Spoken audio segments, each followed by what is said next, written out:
Hello दोस्तों, नमस्कार। क्या आपके साथ भी कभी ऐसा हुआ है कि आपने कोई लोन अप्लाई किया हो और वो रिजेक्ट हो गया हो? बैंक ने ऐसा बोला हो कि आपका सिविल स्कोर अच्छा नहीं है, या फिर आपको जितना रिक्वायर्ड अमाउंट है उतना लोन नहीं मिल रहा हो बैंक की तरफ से। इसका रीज़न क्या है कि आपका सिविल स्कोर अच्छा नहीं था। तो आज के वीडियो में हम जानेंगे कि सिविल स्कोर होता क्या है और किन किन फैक्टर्स की वजह से ये डिटरमाइन किया जाता है और इम्पैक्ट आता है, और इसको इम्प्रूव कैसे कर सकते हैं। सो हम डायरेक्ट जंप करते हैं सिविल स्कोर। सिविल स्कोर क्या होता है? सिविल स्कोर एक गवर्नमेंट के द्वारा डिसाइडेड किया गया न्यूमेरिकल वैल्यू है, जो कि आपका प्रीवियस क्रेडिट हिस्ट्री जो रहेगी, आपका पेइंग हिस्ट्री जो रहेगी, उसकी वजह से जो भी आपने बिल्स वगैरह पे किए होंगे, ऑन टाइम किए होंगे या फिर जो भी डिले किया होगा, उन सबको डिटरमाइन करते हुए एक आपका नंबर मिलता है, जो कि नंबर एक है 300 से 900 के बीच में रेंज में होता है। अगर आपका, उसको हम बोलते हैं क्रेडिट स्कोर। अगर आपका क्रेडिट स्कोर 750 या उससे अबव है, देन ये अच्छा माना जाता है और बैंक आपको प्री अप्रूव्ड ऑफर्स भी देते हैं कई बार। और कई बार ऐसा होता है कि आपको मिनिमम डॉक्यूमेंटेशन पे, आपको देखा होगा कई बार कॉल्स आते हैं बैंक की साइड से कि आपको क्रेडिट कार्ड ऑफर कर रहे हैं या फिर आपके पास पर्सनल लोन की एलिजिबिलिटी है। वो कहाँ से डिटरमिन होता है? यही होता है। अगर आपका क्रेडिट स्कोर या सिविल स्कोर 750 या उससे ज़्यादा है तो बैंक ऑटोमेटिक आपको ऑफर्स देना चालू कर देते हैं। और कई बार ऐसा होता है कि बैंक आपको एक इंटरेस्ट रेट जो होता है, जो बाकी लोगों को मिलने वाला होता है, उससे कम ऑफर करते हैं। क्यों? क्योंकि आपका क्रेडिट स्कोर अच्छा है। क्रेडिट स्कोर अच्छा है मतलब आप ट्रस्ट वर्दी है बैंक के लिए कि आप बैंक को जो उसके EMIs वगैरह होंगे, ड्यूस होंगे, वो टाइम से पे करेंगे। इसके लिए हम एक एग्जांपल से समझते हैं। सपोज मैं और आप फ्रेंड हैं, तो काफ़ी दिनों से हम लोग एक दूसरे को जानते हैं। एक बार ऐसा हुआ कि मुझे ज़रूरत पड़ी तो मैंने आपको डिमांड किया कि भाई 10,000 रुपये मुझे दे दो। आपने मुझे दे भी दिया क्योंकि हम फ्रेंड थे बहुत अच्छे। बट मैंने आपको जो डेट कमिट की थी कि मैं इस डेट में पेमेंट करूँगा, उस डेट में ड्यू टू सम रीज़न मैं नहीं कर पाया। अभी क्या होगा, मैं आपको डेट एक्सटेंड करता जा रहा हूँ बार बार।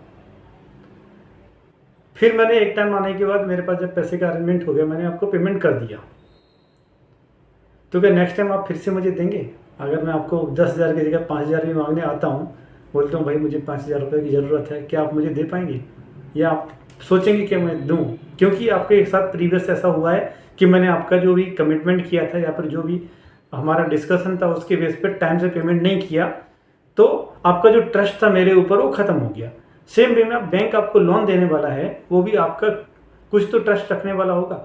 वो कैसे डिटरमाइन होगा? उसके लिए सिस्टम बनाया गया क्रेडिट स्कोर या सिविल स्कोर। सो वो कैसे डिटरमाइन करते हैं? आपका जो प्रीवियस पेमेंट हिस्ट्री होगी उसके बेस पे, आपका जो भी बिल्स आपने पे किए होंगे उसके बेस पे डिटरमाइन होता है कि आपका सिविल स्कोर कितना होगा। अब ये कौन कौन से फैक्टर्स की वजह से इम्पैक्ट में आता है, इसको जानते हैं। जो फैक्टर्स हैं उसमें सबसे पहला फैक्टर होता है कि आपकी जो प्रीवियस पेमेंट हिस्ट्री है वो क्या है। अगर आपके पास सपोज आपके ड्यूज थे, पेमेंट आपने बिल्स वगैरह ऑन टाइम पे किए हैं, तो आपका डेफिनेटली वो कंट्रीब्यूट करेगा आपका सिविल स्कोर इंक्रीज करने के लिए। देन दूसरा फैक्टर जो आता है, आपका अनपेड डेट कितना है। अनपेड डेट मीन्स सपोज आपका जो EMIs वगैरह है वो कभी कोई बाउंस हुआ है या फिर आपके पास ज़्यादा लोन्स हैं, तो उस वजह से भी आपका कई बार सिविल स्कोर इम्पैक्ट आता है। दूसरा जो थर्ड वन होता है, उसमें क्या होता है कि आपका जो क्रेडिट इस कार्ड है उसका आपने कितना लिमिट यूज किया है। सो इसके लिए रिकमेंडेड है कि अगर आप 30% है उससे नीचे रहेंगे आपकी क्रेडिट लिमिट जो है, तो बेस्ट रहेगा, आपका क्रेडिट स्कोर अच्छा रहेगा। देन तीसरा आता है, अगर आपने न्यू एप्लीकेशंस किए हुए हैं किसी क्रेडिट कार्ड कंपनी के साथ में या फिर नए बैंक अकाउंट ओपन करने के लिए, तो वो भी चीज़ें आपके इम्पैक्ट डालती हैं आपके क्रेडिट स्कोर पे। सो इन चीज़ों को ध्यान में रखना है। देन आता है हम अपना, सपोज कोई बंदा है, देन आता है हम अपना सिविल स्कोर कैसे इंप्रूव करें या फिर क्रेडिट स्कोर कैसे इंप्रूव करें। सपोज कोई बंदा है जिसका ऑलरेडी क्रेडिट स्कोर ख़राब हो चुका है, तभी वो कैसे इंप्रूव करेगा। या कोई बंदा है जिसकी नई नई जॉब लगी है और वो फ्यूचर में प्लान कर रहा है कोई घर खरीदने का या कुछ और प्रॉपर्टी परचेज करने का, तो कैसे अपना सिविल स्कोर अच्छा रख पाएगा, तो उसके बारे में बात करते हैं। जो सबसे पहला फैक्टर होता है कि आपका सिविल स्कोर अच्छा रखना है। सिविल स्कोर अच्छे रखने के लिए सबसे पहला फैक्टर होता है कि आपको अपने जो भी बिल्स हैं वो टाइम से पे करना। पे योर बिल्स ऑन टाइम। अगर आप बिल टाइम से पे करेंगे तो आपका क्रेडिट स्कोर ऑटोमेटिक धीरे धीरे इंप्रूव होता जाएगा। अगर कोई बंदा है जिसका नया जॉब लगा है, तो उसको रिकमेंडेड है कि आपके पास जो भी बैलेंस अमाउंट है, कहीं से भी पेमेंट करना है किसी भी बिल को, तो उसको टाइम से पे करें।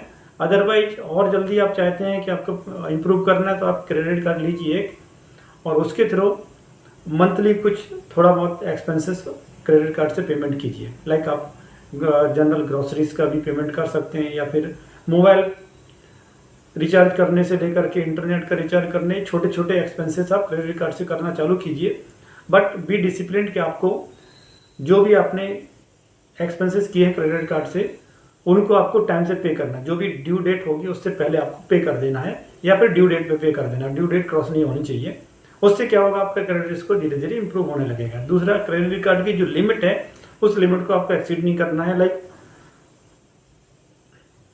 30% से ज़्यादा यूज नहीं करना है। जैसा कि मैंने पहले बोला, 30% से ज़्यादा यूज नहीं करना। अगर आपको रिक्वायर्ड है कि आप ज़्यादा पैसा चाहिए आपको, या फिर ज़्यादा यूज हो रहा है आपके क्रेडिट कार्ड का, देन आपकी बैंक को अप्रोच कीजिए।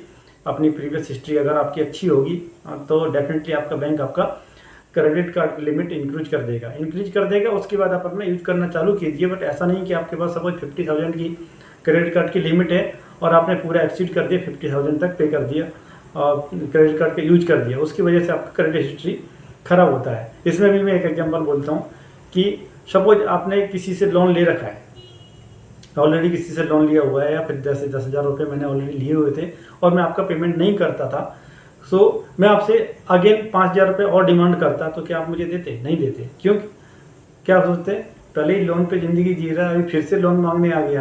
तो यही सेम क्रेडिट स्कोर के लिए होता है। अगर क्रेडिट स्कोर अच्छा मेंटेन करना है तो आपको मिनिमम जो होता है क्रेडिट कार्ड का यूज करना है। बट जितना भी यूज कर रहे हैं आपको डिसिप्लिन रखना है। सो आपका जो भी आउटस्टैंडिंग अमाउंट है 30% से ऊपर नहीं जाने देना। इन शॉर्ट ये है, 30% से ऊपर जाएगा तो कहीं ना कहीं क्रेडिट लिमिट पे आपका इम्पैक्ट डालेगा। देन होता है क्रेडिट लेंथ। क्रेडिट लेंथ कैसे होता है? सपोज आप एक क्रेडिट कार्ड यूज कर रहे हैं 4 साल से, बट वो नियर टू एक्सपायरी है और आप चाह रहे हैं कि दूसरे बैंक में आप क्रेडिट कार्ड लेंगे या फिर इस क्रेडिट कार्ड को डिसकंटिन्यू करेंगे, तो क्या होगा, आपका जो प्रीवियस क्रेडिट हिस्ट्री होगी वो कहीं ना कहीं नलीफाई हो जाती है और नेक्स्ट जो नया क्रेडिट कार्ड लेने वाले हैं उससे आपका कैलकुलेशन चालू हो जाता है। तो इस केस में रिकमेंडेड है कि आप क्रेडिट कार्ड बहुत ज़्यादा चेंजेज मत करें, एक क्रेडिट कार्ड को कंटिन्यू यूज करते ना, जिसकी वजह से आपका एक चेन में आपका जो सीक्वेंस मेंटेन हो जाएगी आपकी प्रीवियस पेमेंट हिस्ट्री की, उसका बेनिफिट आपको आपकी क्रेडिट स्कोर इंक्रीज करने में मिलेगा। सो आशा करता हूँ आपको ये वीडियो हेल्पफुल रहा होगा, कुछ ना कुछ आपको नई चीज़ सीखने को मिली होगी। अगर आपको वीडियो पसंद आया तो लाइक करें और चैनल को सब्सक्राइब कर लें। इस टाइप की वीडियो में लाता रहूँगा आगे। Thank you.